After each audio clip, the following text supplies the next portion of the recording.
Okay. नहीं देखिए, आज हम बड़ी इंपॉर्टेंट चीज़ के बारे में आपको कहना चाहते हैं। पहली बार हमने नोट किया कि चुनाव के समय प्रधानमंत्री ने, होम मिनिस्टर ने और फाइनेंस मिनिस्टर ने स्टॉक मार्केट पर टिप्पणी दी। प्रधानमंत्री ने 2-3 बार, 4 बार देश को कहा कि स्टॉक मार्केट तेजी से आगे बढ़ने जा रही है। होम मिनिस्टर ने सीधा कहा कि 4 जून को स्टॉक मार्केट आसमान में जाएगी, लोगों को खरीदना चाहिए। और यही मैसेज फाइनेंस मिनिस्टर ने दिया। फर्स्ट, ये आज थोड़ा हम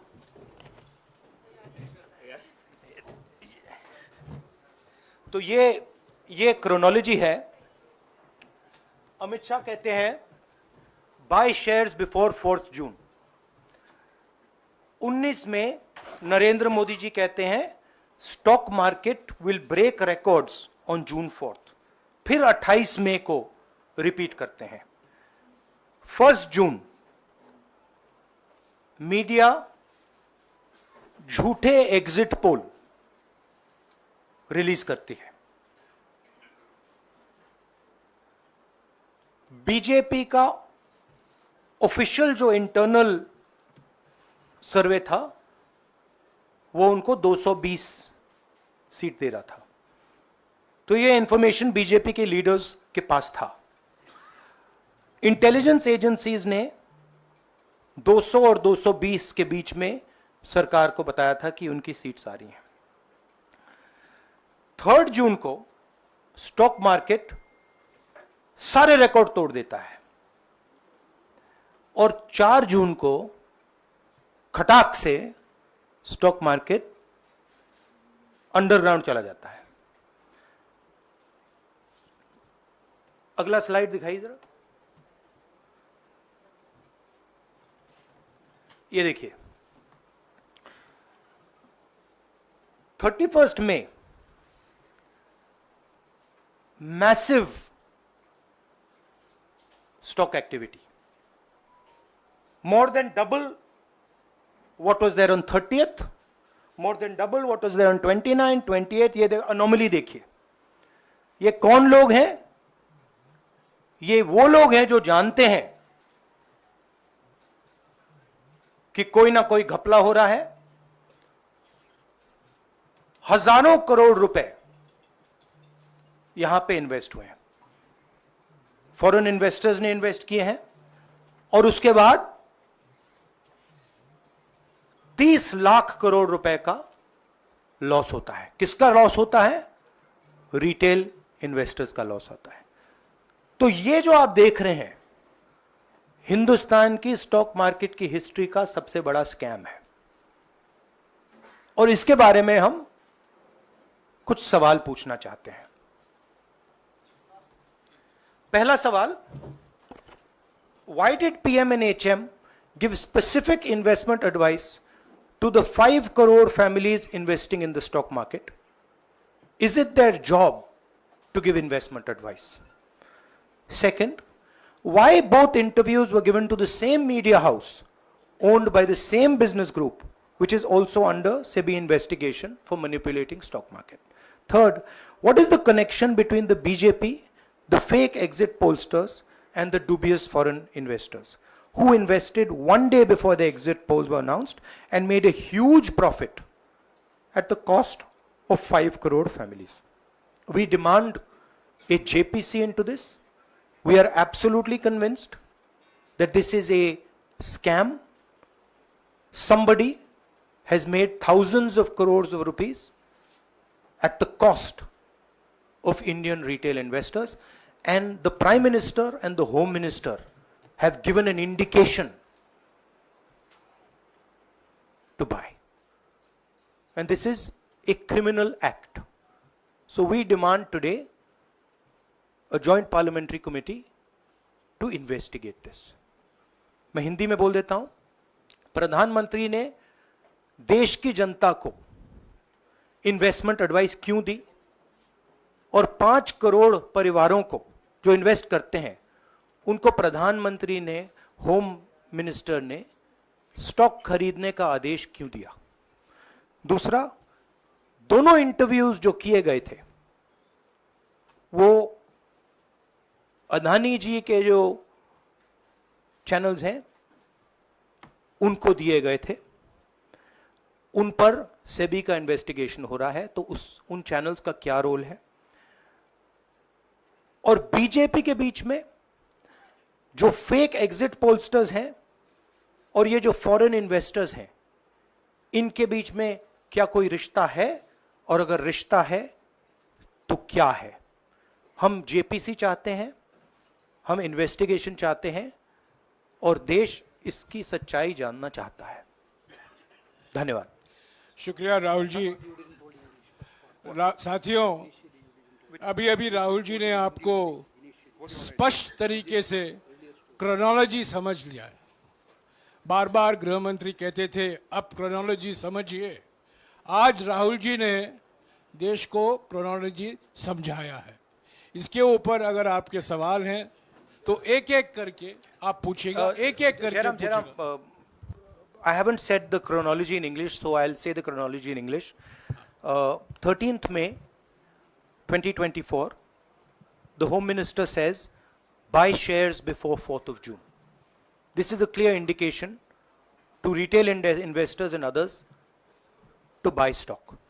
19th May, for the first time, and then repeatedly until the 28th May, the Prime Minister says that the stock market is going to break records on 4th June. Finally, on 1st June, completely fictitious exit polls are released. These investors are given a completely wrong impression. And on the 3rd of June, as we all know, the stock market breaks all records and then crashes on the 4th of June. Whoever has made money as the stock market rose and also as the stock market crashed. And we are interested in having a joint parliamentary committee, a JPC, to investigate the role of the Prime Minister, the role of the Home Minister, role of BJP members, and also those people who have done these fake exit polls. And finally, we want to understand who are the people, these foreign investors, who did these trades. So we want an investigation for that. शुक्रिया राहुल जी. हाँ संजय. राहुल जी, इससे पहले भी आपने Adani issue पे JPC पिछली लोकसभा में मांग की थी, तो क्या आप चाहेंगे कि ये इशू और हिंडनबर्ग इशू दोनों कंबाइन हो और दोनों की जांच हो? ये जो इशू है, this is a broader issue than just the Adani issue.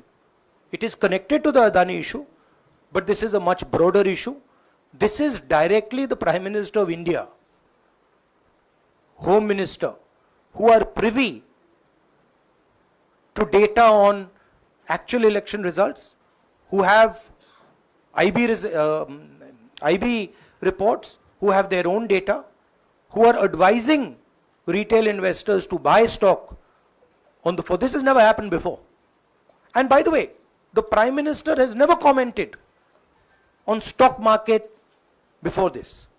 This is the first time the Prime Minister has commented, very interestingly, and multiple times, one after the other, saying that stock market is going to boom, stock market is going to boom, stock market is going to boom. And at the same time, he has information that the exit polls are wrong. He has information that he knows what is going to happen because he has IB data and he also has his own party data. हाँ जी रवि. राहुल जी, मेरा सवाल यही है कि जी news ने भी ये सारी चीज बताई है जनता को कि कई चैनलों ने मिलकर ये सब चीज किया है, जिस तरह से एग्जिट पोल करके लोगों को गुमराह किया है, जिस तरह से शेयर बाजार में सारा कुछ हुआ है. जी न्यूज़ ने भी इस मामले को उठाया है और बताया है, और आपके कहने का सीधा अर्थ है कि अडानी को इसका फायदा उठाने के लिए किया गया है? नहीं, मेरा कहने का ये अर्थ है कि उसमें अदानी इन्वॉल्व हो सकता है मगर ये अदानी से बहुत बड़ी चीज है। इसमें बीजेपी के सबसे बड़े नेताओं ने कहा है, रिटेल इन्वेस्टर्स को मैसेज दिया है कि आपको स्टॉक खरीदना चाहिए। उनके पास इंफॉर्मेशन थी कि एग्जिट पोल्स गलत हैं, उनके पास इंफॉर्मेशन थी कि बीजेपी को फुल मेजॉरिटी नहीं मिलने वाली है, और वो जानते थे 3 जून को और 4 जून को क्या होने वाला है। कितने का 30 लाख, कितना 30 लाख करोड़ का नुकसान हुआ है, कितने का 30 लाख करोड़ रुपए का नुकसान हुआ है, और हजारों लाखों करोड़ रुपए का चुने हुए लोगों को फायदा हुआ है। और हम इंक्वायरी चाहते हैं प्रधानमंत्री पर, होम मिनिस्टर पर, जिन्होंने एग्जिट पोल किया उन पर, और ये जो फॉरेन इन्वेस्टर्स हैं उन पर। हाँ शेमिन,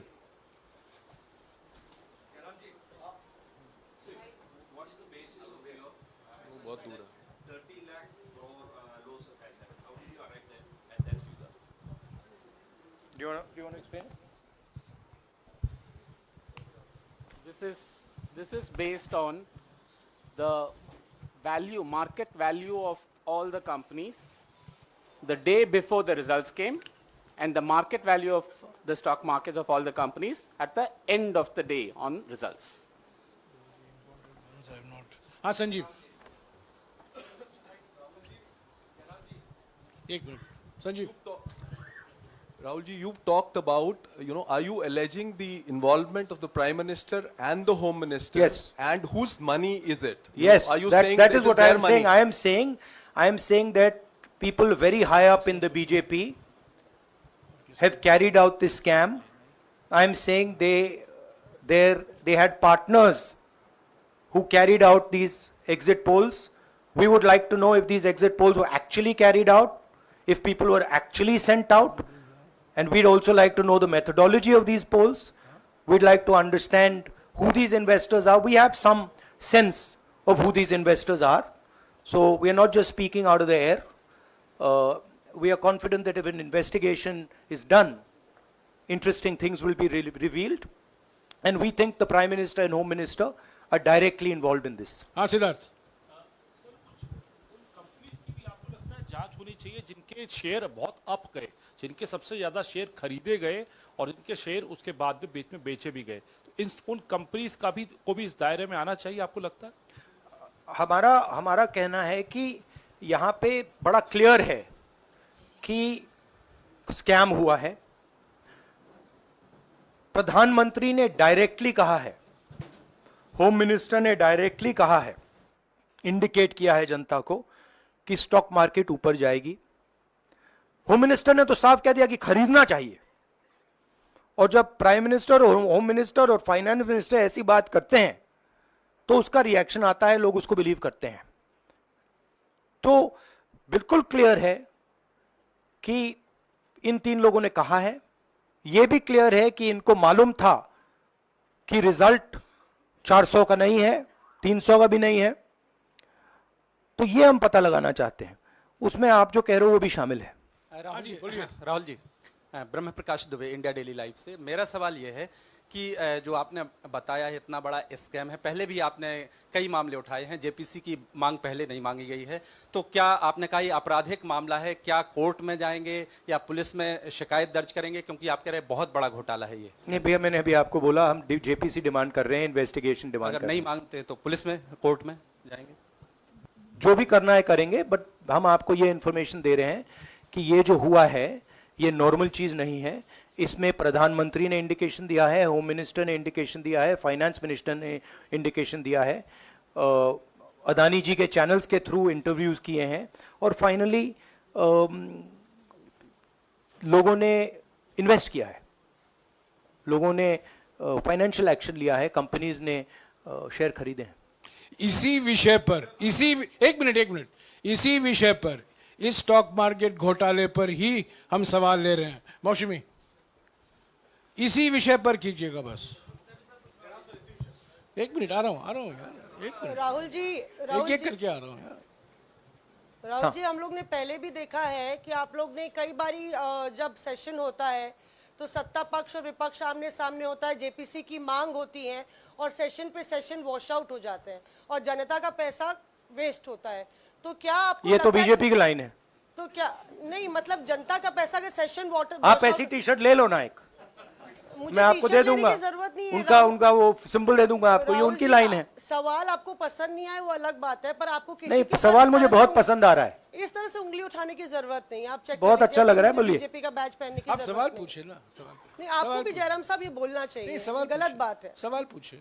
मेरा बस ये सवाल था कि जेपीसी की मांग पे कई बारी कामकाज ठप हो जाता है, तो क्या आपको लगता है कोई और भी राह आप लोग सड़क की राह इख्तियार कर सकते हैं, क्योंकि ये आम आदमी का पैसा है। हम जनता को एक रियलिटी बता रहे हैं कि यहाँ पे क्लियरली एक स्कैम हुआ है। यहाँ पे प्राइम मिनिस्टर ने इंडिकेट किया है, यहाँ पे होम मिनिस्टर ने इंडिकेट किया है, यहाँ पे फाइनेंस मिनिस्टर ने इंडिकेट किया है।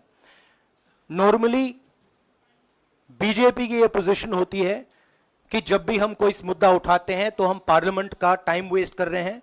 वही पोजीशन आपने अपनाई है, इसलिए मैंने आपसे कहा कि देखिए आप बीजेपी की पोजीशन ले रही हैं। रियलिटी एक sorry. सेकंड, रियलिटी ये है कि हम जेपीसी करवाएंगे। अब ऑपोजिशन में बहुत ज्यादा ताकत है, बहुत ज्यादा स्ट्रेंथ है और पूरा जो पार्लियामेंट का की सिचुएशन है वो बदल गई है। हाँ जैनेंद्र, राहुल जी, जेपीसी की मांग जो आपने की है वो तो पार्लियामेंट सेशन में होगी, लेकिन ये जो आम निवेशक हैं देश भर के जिनका 30 लाख करोड़ डूबा है, उनमें कर्नाटक के, तेलंगाना के, हिमाचल के भी लोग होंगे। तीनों राज्यों में आपकी सरकार है, क्या राज्य की जो जांच एजेंसी है उसके जरिए आप जो उन राज्यों के निवेशकों का कम से कम पैसा डूबा है, ये जो आप पूरे नेक्सस की बात आप कर रहे हैं, गुमराह करने की बात कर रहे हैं, क्या वहां से कोई इसके बारे में कार्रवाई की हम उम्मीद कर सकते हैं? सोचा जा सकता है, बट ऐसी चीज के लिए शायद जेपीसी सही औजार होगा। हाँ Ranjita, last question. Ranjita okay, Mohit is asked, Ranjita यार आप पूछते रहे। मोहित चलो। आपको ऐसे सर मैं He's upset with me.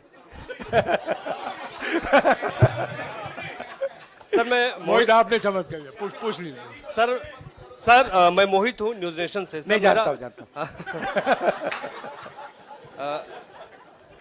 Sir लगातार पिछले घोटालों में भी आपने जेपीसी की बात की थी, आपने हर जांच की बात की और ये एक बड़ा घोटाला सामने आया, इसमें भी आप जेपीसी की मांग कर रहे हैं।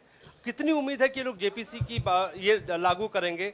आपको क्या लगता है कि ये जेपीसी लागू करने वाले, अगर नहीं करेंगे फिर क्या करेंगे आप लोग? नहीं, हम प्रेशर लगाएंगे, डालेंगे, बट मुझे लगता है कि जो पहले राजनीतिक सिचुएशन थी, जिस इम्प्यूनिटी के साथ प्रधानमंत्री पहले काम करते थे, मुझे लगता है वो अब खत्म हो गया है, तो दूसरा नतीजा आएगा।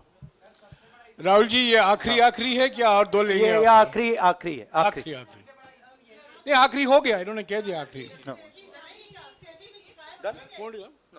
ओके रंजीता। राहुल जी, आज जो आप बातें कह रहे हैं कि सबसे बड़ा ये घोटाला है, क्या जिन उद्योगपतियों का नाम आप हमेशा लेते रहे हैं, चुनावी जो रैलियां रही हैं उसमें भी और उसके बाद भी, क्या आप कहना चाहते हैं कि सरकार ने मदद की है उन उद्योगपतियों को और अमीर बनाने में?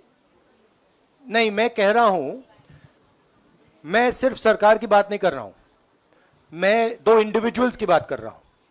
प्रधानमंत्री ने और हिंदुस्तान के सब रिटेल इन्वेस्टर्स जिनको नुकसान हुआ है, मैं आपसे बोल रहा हूं, आपको यह बात समझ आ जाएगी। आपका पैसा गया है, आपकी कमाई गई है, आपको नुकसान हुआ है, और इसमें करोड़ों युवा हैं जो ईमानदार हैं। तो नरेंद्र मोदी जी ने, अमित शाह जी ने आपको मैसेज दिया कि 4 तारीख को स्टॉक मार्केट आसमान छुएगी, और आपने उन पर भरोसा किया। मगर सच्चाई यह थी कि नरेंद्र मोदी को मालूम था कि 4 जून को स्टॉक मार्केट आसमान नहीं छुएगी। 4 जून को स्टॉक मार्केट का जबरदस्त नुकसान होने जा रहा है, क्योंकि उनके पास इंटेलिजेंस की रिपोर्ट थी और बीजेपी का जो इंटरनल असेसमेंट था 220 सीट का, वो उनके हाथ में था। तो मेरा ये सवाल है, और मैं आपसे इन्वेस्टर से कहना चाहता हूं कि आपको जो चोट पहुंची है, जो आपको दर्द हुआ है, वो चोट नरेंद्र मोदी जी और अमित शाह के बयान ने आपको पहुंचाई है। और हजारों करोड़ रुपए किसी ना किसी ने चोरी किए हैं। वो आपके जेब से गए हैं, रिटेल इन्वेस्टर्स के जेब से गए हैं। तो मैं चाहता हूं, आपके लिए बोल रहा हूं, मैं आपके लिए बोल रहा हूं कि इन्वेस्टिगेशन होना चाहिए, पता लगाना चाहिए कि प्रधानमंत्री जी ने,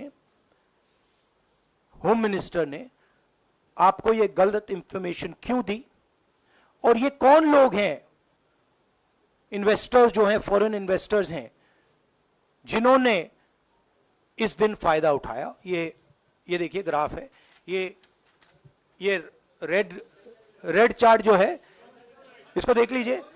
ये नॉर्मल ट्रेडिंग है, ये नॉर्मल ट्रेडिंग है, ये ग्रे वाली नॉर्मल ट्रेडिंग है, और ये जो ट्रेडिंग है ये अबनॉर्मल ट्रेडिंग है, ये 2-3 गुना है, और फिर ये हुआ है नुकसान। तो ये नरेंद्र मोदी जी और अमित शाह से मैं पूछ रहा हूं कि आप में इसमें आपका क्या रोल था, और रिटेल इन्वेस्टर्स के लिए पूछ रहा हूं, आपकी मदद के लिए, आपकी मदद करने के लिए पूछ रहा हूं, और इन्वेस्टिगेशन होगा तो आपके लिए होगा। धन्यवाद, शुक्रिया। Thank you.